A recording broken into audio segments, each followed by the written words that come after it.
We are the Walking Dead. It's okay, sunshine. Sunshine! Alright, ladies and gentlemen. That was a whopper of an episode. This is the Season 5 finale, Conquer, Episode 16, and it's an hour. We have never reviewed an hour-and-a-half episode, so that's a first. Well, technically 66 minutes with all the fucking commercials that are shoved down our throats.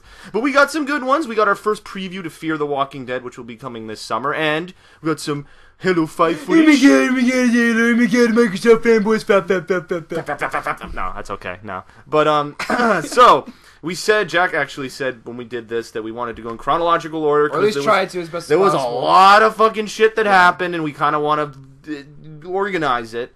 I gotta say, I think the fucking opening scene is my favorite. Okay. I out of the whole episode. Okay, so it starts with the calm music. That they had that music back in the mid-season finale when Morgan showed up at the church, and they played it, and he's just sitting there, and I knew it was trouble. The guy comes with the gun. I see the W on his head. I'm like, all right, these are the villains that they've been teasing since episode 9. You know, like these. All right, who the fuck are these guys? And so he's just sitting there. And I know he's taunting him, and they're just having a conversation kind of thing. And then fucking, I didn't know what Morgan was gonna do because I knew they were trying to rob him. Right. But because first he was like, "All right, you're gonna give me all your stuff," and Morgan was like, you know, at least can I keep some stuff that for like 1 or 2 days so I could survive? And then he's like, "Well, I'm gonna kill you too." And then Morgan's like, "Well, there's no need for that. Just take all my stuff. You don't have to kill me." I was worried for Morgan, but at the same time, remember what he said in season 3. Remember he said, I have to clear humans and walkers? This guy had the biggest stash of guns I've ever seen someone amount in the zombie apocalypse. Of course, we're talking about episode 12 clear, all the way from season 3. It's the last episode, actually, full on, where Rick and Morgan were interacting with each other. And despite all the stash of weapons that he had, he only used a stick in this episode. Dude, he this only guy, used a stick. I don't know. I don't know. All right, so he channeled Darth Maul in this goddamn episode. I'm gonna say the image that you're seeing right now, because we're gonna get it. The image you're seeing right now is one that our friend cropped. So special thanks to Matt. This guy was using this fucking thing when he was fighting the two wolves. God. It was like fucking Darth Maul. And it was funny because just for nostalgia's sakes, I was watching the episode 1 battle, Obi-Wan versus Darth Maul and Qui-Gon, and fucking shit, I was just like, oh, it's a cool I did not expect to see that remade in The Walking Dead. It was so beautiful. Because that guy comes out of the bushes with a fucking hatchet, and Morgan, being quick, reflex, just gets up and whacks him with the stick, and then whacks the other guy. And then, of course, the gun wasn't loaded. Dude, what is that stick made of? He must have, in his... Yeah, it must be made out of ironwood. In his scavenging, he must have found this super stick. Well, I mean, there is wood called ironwood. It's really, really sturdy, and it's usually used for hiking sticks because it doesn't break, really. So, I mean, it's got to be made out of some kind of hardwood. Yeah, because, dude, he was beating the shit. And the whole episode, it was really funny. He always polished the blood off of it. Now, an interesting thing, why didn't he kill those? Well, did he try? Because he tried beating the horn. I mean, he knocked the two out, because I think he's still against killing humans when at all possible. He put them in the car. Well, if he had, and then he honked the horn. So he wanted to give them trouble, but yeah. But the thing is, if he had killed them, then they wouldn't be the antagonists that are going to be attacking next season. Well, that's a whole different thing. Although the cool thing though was that when the opening scene, he woke up in the car. Obviously that car had been there from someone crashing, so he was able to sleep the night there. But he looks up at the mirror and there's a lucky rabbit's foot, and he looks at it and he kind of smiles like, oh, that's nice, you know, it's a lucky place to sleep. And then when he comes back to drop off their bodies, he looks at it again and he takes it. He's like, yeah, the lucky rabbit's foot saved his butt. yeah. But now, there was one fact that confirmed, because I know these wolf guys are based off the scavengers, and the one reason is because that guy had no ammo in his gun. These guys just scavenge whatever the fuck they want, and they're clearly psychopaths. And you can tell by the guy's hair, they're just scavenger kind of guys, all right. And the teaser with at the very end, the wolves not far. Basically, we know they're coming towards the safe zone, but in the comics, when Rick kills Pete, that alerts the hunters. There's a comic thing where they're like, where'd that gunshot come from? And that's how in the comics, that's how they go towards the safe zone. So I guess they wanted to give it a bit more context. Right. But how did Aaron drop his bag with the stuff? Because they were looking at the pictures. Let's talk about that. All right. So yes, I said. So what's the next? Sasha going out with she had the massive pit of zombies, and she ended up laying in there for some and period we know, of time. in this season, Sasha has lost both her brother and her lover Bob, which we heard some quotes from actually when Rick was kind of that was cool. Yeah, that was pretty cool. That was the other big conflict that was happening Rick, simultaneously. It's a nightmare because it's going to end sometime. You didn't know how the plot was going to go. Obviously, if they were going to try to kick Rick out, where did Miss Shone stand, because she knocked him out last episode? So where was she? Obviously, we knew Carol was. Carol had a lot of good scenes in this episode. Yeah, that was great. From threatening Pete with the knife was one of them. Her stance with Rick, like kind of when she was talking to him when he woke up. And then at the fire meeting late at night when she was just like, geez, Rick saved me, so he's a good guy. Just playing that. She's so fucking good. She's still invisible. She's still fucking invisible. She's so good at being invisible. Oh my god, she is such a cutthroat. Honestly, when it comes down to it, she's more cutthroat than Rick. Like, I would not want, like, if it was between Rick and her leading, I would rather have Rick because he's more calm than she is, which is saying something, because she is fucking insane. And, like, the most dangerous part about it is because she could hide it so well. She could, like, sneak, she looks like this innocent older woman who bakes casseroles, but a second later, she's got a fucking knife to your throat, and she's gonna kill, she's really dangerous. So that's so badass. Exactly. So there was that going on. And then, I like there were two different things that Rick and Michonne. Rick was like, when he woke up, he's like, it's almost like the boxcar from Terminus. I was like, whoa, that's a weird fucking parallel to draw right there. My God. I was hoping they would, like, at least hug or something. Yeah, and then... just to break down the tension, because at that point, fucking Glenn was out in the thing... outside, and like we're like, oh my god, there's so much shit going on, like, and then wasn't Daryl trapped in the car, I think, too, so like there was so much stuff going on. I was like, I just want some a hug or something to calm the tension. Well, not even that. Well, that was nowhere near compared to the tension we got towards that end part. The tension that started with Gabriel playing the starring role of functional retard for The Walking Dead. Yeah, first he goes out in his wife beater, this fucking guy. Priest one day, now I think he's finally confirmed that he's no longer doing with that shit, because they're gonna kick him out, dude. They're gonna fucking kick him out. Because after that, he goes out there, he kills that zombie, and then he kills a guy that had gotten bitten. It was like turning, so he killed a human too, and then he comes back, and the guy on the guard duty turns to him and he's like, I need someone to talk to. Can you talk to me? And Gabriel's like, yeah, sure, maybe, we'll see about it. And then he says, can you close the door? And he just fucking turns and slides the door, but of course it bounces back open. He doesn't care. He fucking... It's almost like a kid, like the mom saying, put your shoes back, and they just throw it on the ground, like kind of like make me, or I don't really... Like, just half-assed, not giving a shit. And I literally wanted to reach through the screen and strangle him. So let's cut back a little bit, because we went to... Yeah, so where are we at next? So, like, before that happened, we had the whole thing where, with Glenn... and that douchebag, what's the douchebag's name? Nicholas. So he was running away. We knew from the previous episode he had Rick's gun. And before that, like, I was kind of concerned because, like, we saw, like, Nick was, like, hiding behind a building, and I think Glenn saw him, but then, like, he sat down to talk with Maggie, and he's like, oh yeah, I love, they talked a little bit. He's like, I love you, Maggie, and whatnot, kind of diffusing the tensions from the day before. But then he catches a glimpse of Nick. He's climbing over the fucking wall, and, like, Glenn being Glenn, he had to go fucking chase him.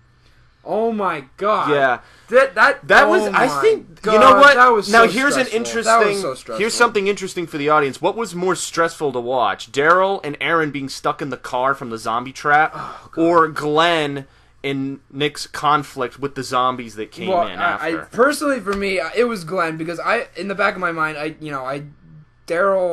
those two, Daryl and him, were more capable of getting out of their situation than Glenn was, because Glenn's situation, the guy, he got shot by Nick, and then he ran away, and then he jumped Nick, but then of course they tussle a little bit, and Nick got the upper hand because he was using his gunshot wound to, like, pin him to the ground, and then out of nowhere, a couple walkers come, and Nick backs up, and they fall on Glenn, and that's where it cuts out, and we don't see anything about Glenn for, like, another 15 minutes. So we're left with that in the back of our minds, and that's when it cuts forward to the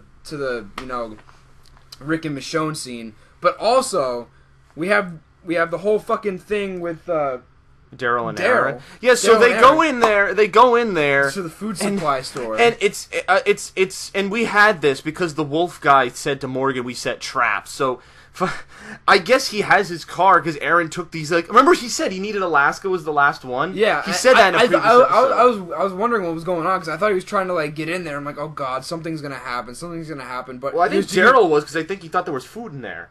No, but I thought he was trying to unlock the lock on it. I'm like, oh god, something's gonna happen. But he was just trying to get the license plate off.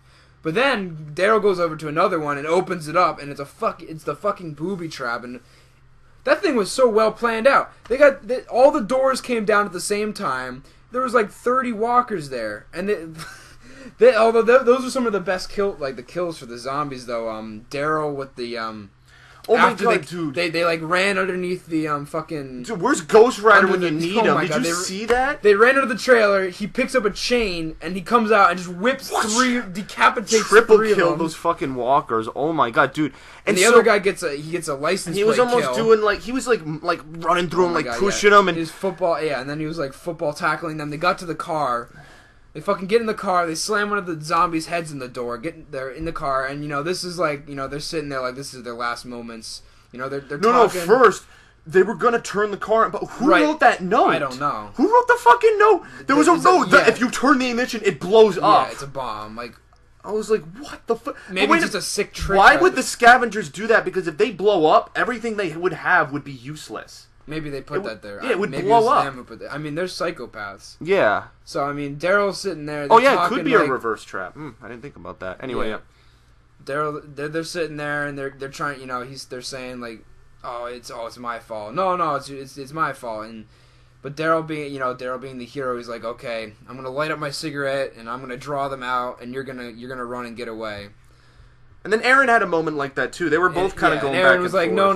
Like, if anything, this is all my fault. Like, like I've seen your people like going, but like the reason why like I chose your group was because during that storm, you were by the barn, separated, and then you came back and led them to the barn for safety. And it's like from there, I knew like your group was good. So they decide, okay, we're gonna fight this out. Although it's still an impossible situation. They're most likely gonna go. Both of them are gonna die fighting. And out of nowhere. In the back of my mind, I was hoping, okay, what's gonna happen? Is Morgan gonna come? Thankfully, he comes. He does. He fucking spears the fucking. Wait a minute? How did he get so close to that mob of zombies? I have no idea. Was he just like doing flips and just? Honestly, he gets in there again. He has an assault rifle. He used this stick this whole entire time. He fucking beat. Oh my god! And then they get out, and then I didn't know if Morgan was going to recognize because Daryl's crossbow it was from the weapons. Right. I mean, and if you look, there's actually a frame when Daryl shoots one of the zombies with the crossbow. Morgan looks at the crossbow and kind of eyes it like, wait a minute, I've seen that before. I mean, yeah, it's a little bit less recognizable because it's a crossbow, but still. And then they exchange information, and then Morgan. It's interesting. Aaron invites him to the community. He's like, "Oh, we've got a community of good people, just down the road," and he thanks him for saving them. And Morgan's like, "Oh, no problem, of course. Nothing's like what was it?" Daryl's like, "Why'd you save us?" He's like, "Nothing's more precious than a life," or something along those lines. Yeah, and then so. And then Daryl's like, "Oh, you should come with us." And Morgan's like, "Well, I'm actually, I'm on a trip. I'm looking for someone." And I'm lost, and he hands Daryl the map, and of course it's the map that Morgan picked it up at the chapel, and it has the note, sorry I was an asshole or whatnot. And as soon as Daryl sees that, he's like, oh my god. Yeah, even on Talking Dead, Norman Reedus says, I think I kind of knew, because remember Daryl saw him talking on the walkie-talkie to him in episode 5 after Jim dies in the first season. Daryl says he saw that, and which I didn't even fucking know because I thought Rick was alone. But I guess Daryl hunts, so maybe he's like, oh, Rick's this new guy's on his walkie-talkie. But yeah, so yeah, and then he doesn't show up until the very end, which we'll talk about because that's an interesting dynamic that happens at the end. And all right, so then that jumps to what? Then what happened after that whole showdown? That whole showdown. It cuts back. That was a thing. It cuts back. Father Gabriel goes out of the fucking thing. Out of the safe zone. No, remember? Yeah, we talked about talked about that. How he killed the zombie. He came back, and that's when it cuts back. Oh yeah. And it cuts back to him, leaving the gate open, and then we're like, "Fuck! All these 3 things are going on at the same time." And that's plus the town meeting to talk about kicking Rick. And that's when Michonne and Rick are talking, And we see, Rick's finally, he's getting himself together, because Michonne and him talked, and they're like, he's like, well, you knocked me out, like, because they were talking, he's like, did you think I was doing the wrong thing? He's like, Rick, I knocked it out for your own sake, like, because you were going to say something like that would got us all thrown out. So she still supports him, everyone still supports him, but, that was pretty interesting. And then tying up a lot of ends from season 5, I love the scene, Abraham and Eugene, where they kind of reconcile. Oh my god, that was beautiful. Dude, you're going to see it on our reaction video. Oh my god. Rosita pushes a tray over. Oh my god. And Abraham's trying to sneak in there. This big guy's trying to sneak in here and sit down because Eugene's sleeping on the couch. And fucking just Rosita just is in the kitchen, just knocks shit over. And then it cuts to Abraham and Eugene's just staring.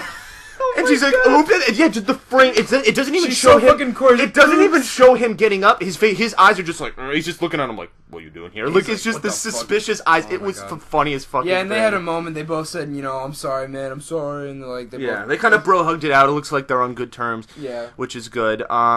We did get to see Tara's okay. At the very end, yes. Tara she wakes up and both of them are smiling. Yay! Yeah, it looks like Tara's back. So that happened, and then Sasha reveals to Father Gabriel that she doesn't want. It's ironic. These both people don't really want to live. Oh my god, that was a weird fucking. They situation. both don't want to fucking live. That's the weirdest fucking thing. But do you think they're gonna? Do you think they're gonna come back from this? Because remember at the end of the episode we see Maggie with them holding. Well, I mean, hands? they're yeah. I mean, I think part of it is Maggie doesn't want him to die so easily, simply because of how much loss is associated with him. Like, if he were just to get, if he took the easy way out, that would almost be like disrespecting the people that have died, because that's just, why does he get the chance to take the easy way out while others suffered? So, but it looks like, they're trying to, they had that, bonding thing. They'll try and bring up from the ashes what has been destroyed kind of mentality. Yep. Because those two, oh my god, they're literally at the bottom of the bottom. Yeah, but it's interesting. The question, can they be reconciled? Can they come back? That final scene, it's a question. I'm not gonna lie, I was wishing that Sasha was gonna pull the We were all this guy has made dumb fucking decision after. Let's just count season 5 at the church when he's at the school and all the zombies break through the window where Bob's leg was. No, yeah, because he crawls out of the building, steps on a fucking nail, and then he's limping for the rest of the fucking season. Yeah, and then he's limping, and then you don't really see him that much. He kind of in episode 10 he throws his collar and throws in the towel, and it's kind of giving up God. And then it rains, and he's kind of all fucked up. And then he puts it back on when he gets back to the community. And then you really don't see him at all until the scene where Gabriel confronts Deanna and says they're bad people. God. And then people thought he was a bitch because he didn't admit what he did. He did not admit to her what he did, and yet he's trying to say they're bad people. Yeah. So that made people hate him. And then this with the gate and with oh my God, he's just and then he was insulting Sasha. It's just like this guy. He turns on Sasha and he's like, "You're the reason Bob died with your sins, and you're the reason why Tyrese died." It's like, oh my god, you can't throw that on her. Dude, it's almost like a priest nowadays, like casting down the more, like, you did this, you're a sinner, I'm not a sinner, like casting judgment. It's I don't know, I know this is a controversial topic, but kind of Catholicism, priests nowadays. Especially him, because he's such a twisted fuck who's made obvious, errors. And I think they finally caught up with him. He's realized that, because she asked him, "Can you help me?" And he just says, "No, I'm not." No, we knew he couldn't. I knew what his answer was going to be. Yeah. It seems like Maggie is, because Maggie used to be religious from Herschel, so that's why it kind of made sense that they were doing that. So after while this is going on, after Rick's done talking with Michonne, he looks out the window, and we can only assume that he sees he's looking very inquisitively. He's like, "What the fuck?" And he runs to the gate, and he sees the Walker blood and guts on the railing, and he's like, "Fuck!" Yeah, it's like Rick to the rescue, and then slams the thing shut, and he's running through the fucking neighborhood searching for these walkers. So how many were there? Three he took down. 3. I mean, the last kill, I was like, Rick, cover your mouth. That last zombie was like a jelly donut. Oh, that was so because he knifes the two, and then the one that falls on him is this big fucking guy that he can't get off of him, and he takes out his gun, and I'm like, oh, he's gonna shoot him point blank, but he starts pushing the gun through the fucking zombie's face, like up into its face, and he pushes it like halfway through its face, and then he shoots it while it's in its head, and like all the guts come out of the mouth into his mouth. I was like, oh my god, that was fucking insane. Yep. So during the forum, it was interesting because, oh my god! So there were different people. Abraham's like, you guys don't know shit. Rick knows shit. Shit. And beyond that, he knows super shit. He knows. There was a line he had. I don't remember it specifically, but he had that line. Interesting during the forum. Jesse sticks up for Rick during this. Remember? God. Yeah, Deanna's. Oh shit. Yeah, because Yeah, we can still keep going. My computer's just being stupid right now. I didn't even touched it. I guess we're going for a while, I guess. Anyway, keep yeah, because Deanna's like, Father Gabriel told me that Rick and his people can't be trusted, that they've done terrible things, and, death follows them. And she's like, not the day after he said that, this altercation with Pete happened, and, and then... And then Jesse's like, well, where is Gabriel? Where the fuck where is he? Yeah, where is he? If why should we take his word from your mouth? And that's good because it would show that the residents had this feeling too. I didn't want it to all come from Rick's group. It was good that there was discussion on both ends, which was good. Oh my god! And we knew that Pete was gonna come because he was looking he saw when Rick went with over Michonne's sword. Yeah, he saw that Rick went over to Jesse's house, and after the altercation he had with Carol, where she had a fucking knife to his throat, he's like, I could kill you, and I will. Yeah. Well, she didn't. But you're a small man, Exactly, and so it's funny in the comic books. In the comic books, Pete looks at a drawer of kitchen knives. He just takes one, and that's what happens. I like how they escalated. It's the Michonne sword that he uses, and it was so funny though. He threw down the casserole, and he's like, "This isn't my house. This isn't my house." Yeah, he was having. It was funny. It was almost like a comedic thing, but God. And then so again, playing out just like the comics. Again, Deanna is playing the role of the man who's in charge in the comics of Alexandria's safe zone. So because she's in charge, the husband comes up. In the comics, the wife comes up, and then he pushes her, but it's knives and kills Reg, the husband. And oh my god, Deanna just lost her son, and now she lost her husband. She's just like, oh my god, and that's. I don't know if that's the turning point, because then she looks up with this rage, and she's like, Rick, kill his fuck, and then Rick, do it. I think, but that's the first time she's ever had to. She's handed out an execution sentence. That's a big turning point for the community. The crazy thing that all of this that happened was Rick came to her earlier and said that we need to take care of this situation because something's gonna happen. It's gonna escalate. Someone's gonna get hurt. Yep. And he's like, I could do this. I could take him out. I could do this, non-publicly. I could just take him out and get rid of him. And she was like, no, I can't have his blood on my hands. And then she's the one who ends up giving him a public execution. Because not only did Rick shoot him in the face, he shot him in the face in front of everyone else.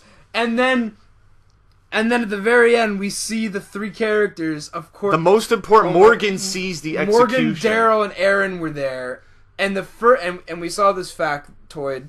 This is the first episode Morgan has seen Rick in 35 episodes. I love that look on Rick's face. He's like, what the fuck? It's like seeing a ghost. Like, he looks at him, he's like, who are you?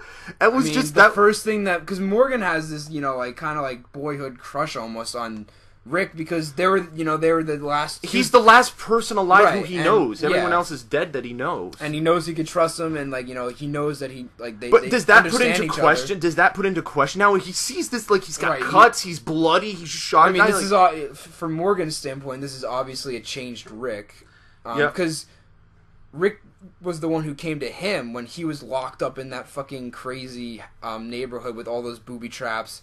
And in that case, Rick was the normal person. He's like, come back to the prison. We've got a community. We could... That is such a change. Now Morgan's coming to this community. He's like, oh my... And he witnesses a bloodied Rick publicly executing someone. So it's like... This show, man. Oh my god, yeah. It's fucking crazy. So but then there was the other scene we forgot where Glenn comes back and has to make the decision about killing Nicholas. That happens at the same time with Tasha. Where, I'm like... Because they timed it, so at the same time, Glenn...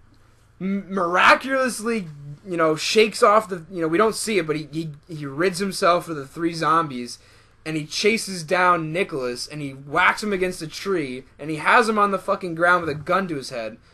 But Glenn is my favorite character, and, knowing Glenn, he's, one of the most humane characters in the group, and, he had the gun to his head, and he had all the reason to pull the trigger, but he just couldn't do it. He's just not that guy. In the comic books, he doesn't do it either. There's a similar scene where Nick tries to kill him. I knew this was going to happen. I didn't know when. Another scene they left out of the finale that might be the first scene in episode. See, it's funny because with last year, I had no idea how they were going to do the Terminus thing. I had absolutely no idea, but I kind of know what they're going to do for the first episode of Season 6 because a couple scenes we need to see. First of all, there's the scene in the comics where Deanna admits that she was wrong. She basically kind of breaks down and says, Rick, you can do these things now. Your way is the right way. You know, I had to exile these people because... Do you think those were the people they exiled? I'm gonna go on the hinge that I mean it could be because they're fucking psychopath and like I mean 2 guys and a girl said and Aaron said that they were really smart and one of them they were strong leaders and we didn't talk about that the poor red poncho guy. We don't even fucking know him. We don't even know, but at the end of the episode, he just gets his... I mean, it's kind of sad because he was like this older guy, but he was like he had he knew the lay of the land because like Daryl was observing him. He's like, oh, he's putting on that plant, it's to get the mesquites off and the mosquitoes. Like, yeah. So he was this survival type-esque guy, and we don't know if he was working with the wolves or what, which is kind of I don't. Oh my think god! So. Little Red Riding Hood, Red Poncho, wolves. Oh, that's a weird tie-in. Oh, I didn't even think of that. The guy with the red poncho and the wolves were the ones that killed. Oh my god, that's creepy. But it was kind of sad because we didn't know if he was working with them or if he was just. We thought he was Morgan at first because we were just wanting them to find him, but yeah. But so they had this going back to their crazy fucking trap. They had this music that would play and like lights and fire. Like so they reset their trap with the trailers and all the zombies went back into the trap and they reset their fucking. Oh my these guys are crazy. Oh my god, yeah. That was, but and the thing is, in the comics, they have no backstory. They're not related to anyone who was kicked out. They're just people. That's just the way the lay of the land goes. I mean, so yeah, crazy episode. All right, we've been going on a lot. What do you think? Oh, I like how Rick's plan at the beginning of the episode is very much like the plan he had for Dawn's cops, where he said we just slit their throats if things go out of hand. Right. They had like a plan to take over this town before it even. I was like, well, I guess. But like the tides, ironically, even the Gabriel's stupid fucking stint with opening the gate, I think turned the tides with Rick's story because when he came in and plopped down that zombie in front of everyone. It kind of like took everyone's mind. It took everyone aback, and like everyone's like, "Oh my god!" Like, and he's like, "This is why we need to do things my way." And like, if that didn't happen, it would have been a lot harder case. Like, because everyone was against him, and like, of course, Pete was an idiot coming with the fucking sword and slitting her husband's throat. If that didn't like those two things together, kind of saved Rick because like otherwise everyone was against him. Exactly. Because Maggie. And everyone from his group was defending him, but everyone else was against him. So, oh my god. That's basically, we covered mainly everything, I think. An hour and a half, a lot of content. Is going to be a long one, but of course you'll expect that. I got to get to editing both this and the reaction video. Scores for this one, what do you think? I'm so conflicted. I don't know. I want to give it a perfect score, but like I don't want to give it a perfect score just because it's a finale. That kind of situation. It kept me on the edge of my seat. It was a really, really captivating episode, and like honestly, I've never wanted more characters to die more because they had the filming simultaneous with Glenn pointing the gun at Nicholas and Sasha pointing the gun at Father Gabriel. They had those scenes at the same time, and I've never wanted 2 characters to die more. I wanted them to both shoot him. Even though I knew, like, in Glenn's case it wouldn't happen. Maybe Sasha would do it. I think I've given one episode a 10. I mean, I think I'll give it a... It's either a 9.5 or a 10. Like, this episode was great. You decide. I'll do a 9.5 or a 10. It's debatable. I mean, I think I'm going to give it a 10, not because it's the finale kind of thing, but just because it was, it kept me on the edge of my seat, and it was a good episode. Yeah, I could go either. I don't know. I'm not definitive, but I could go either. 9.5 or 10 It was definitely a well-made episode. But honestly, I was fully prepared to see a main character die, and we didn't. We saw a couple side characters die. I mean, not to say that I'm actually happy because Glenn's my favorite character, but they had Daryl and Aaron in near-death situations, and Glenn in a near-death situation. Yeah. So my predictions for season 6, I believe that these Scavenger 2 douchebags, they won't last long. They'll get killed like they did in the comics. I mean, especially with the heightened state of Rick and the whole community. They're going to try and come and fuck with them. The mid-season finale, we will probably be introduced to Paul Monroe, or Jesus as he's called in the comics, who leads the Hilltop community. The Hilltop is another community. It's called A Much Bigger World because he's looking at them. And I think that's where we'll cut for the next season break. And then that'll lead into where they get to know the Hilltop community. And then through the Hilltop community, we get introduced to what will probably be the next big villain. I don't know if they'll leave it off on a cliffhanger next year at this time for the big villain Negan that we've kind of been talking about. That's probably because once you meet the Hilltop community, it's only a few issues after that. They say, oh, these group of people have been harassing us. Rick kills some of their men, and Negan's like, well, I've got 1 billion of these people, and he comes and swarms them. Then shit hits the fan pretty quick. So once they find the Hilltop community, shit's gonna hit the fan. The countdown to Negan is on, and they're probably looking for him for season 6. I want to see who casts him as an actor. I mean, one of the directors was on The Talking Dead a couple episodes ago, and she was saying, we've got so much excitement over season 5, but honestly, season 6 is even more than season 5. So, I'm on the edge of my seat. But to be fair, man, this season we had the Terminus people. This was a good season. This was a good season. I didn't really like the cop thing. Honestly, I mean, the cop thing was a little... Yeah, it was captivating because you didn't know about it. It wasn't in the comics, and you didn't know what was going to happen. Because that was me, because I was like, this is completely new for the show, and I didn't know what they were going to do. It was like, what's going to happen? Is Beth going to live? I wish, if they were going to kill her off, which I think it made sense, I think she would have been very out of place at Alexandria. Yeah. They should have killed her off now, looking back at the Coda episode. However, they should have done it in a better way. Yeah, I think honestly, they really should have done it better. The one episode I did, out of this entire season, I think the last season, the half season finale was probably one of the weakest ones. Just how they handled the Beth situation. Other than that, I mean, we've said this 100 times, but other than that, it's been a really solid season. It's probably the best season. I'm going to go on limb and say this is the best season. I mean, season 1 is close, but it's only 6 episodes. Even though those 6 episodes are really strong, I'd say this one is the best because you've just got a diversity of stuff. You've got. I'm putting them on the same level. The other 3 are below it, but 1 and 5 to me are the highlights same so level. far. I mean, just because of the way that they introduce all the characters, and we, going like we said, we were introduced to Morgan and Rick, at the same. And you know what? I understand why they did this structure for the finale because all these past episodes since Remember have been from Dale's story of William Faulkner. Remember all the names of the episodes. Right. Remember, Forget, Spend, Try, and Conquer. It's about time, about how you use your time. So the time was jumping, the time Rick could get to the gate, the time they were talking, the time P could come. It's about how time was manipulated and everything crashed together. I think that's what that time metaphor meant, which I'm going to go on a limb to throw that out there kind of thing. So, all right, I guess that's it. Thank you guys for watching our reviews. We'll obviously be doing this for Season 6. I'm not sure in what form because the atmosphere of our surroundings will be a bit different from this. But we'll obviously discuss it when it comes to that and see if we can, make it happen as usual. We like doing these. They're very successful. We have fans who follow them. And it's always fun to do. This summer, there's Fear the Walking Dead. Might be interesting to watch that. Yeah, Jack and I aren't in person during when that airs, but I don't know if we could do Skype or, you guys can obviously message us and ask if you want to do that. We're already reviewing Saul, but now we're going to add a 3rd show onto this. Holy shit. So, we got a lot. My channel is quickly becoming a TV review center. Yes, it's TV reviews. I have more TV content than I think gameplay, just 'cause I don't have time to do the gameplay, but this I just watch at night and then we film it, so yeah.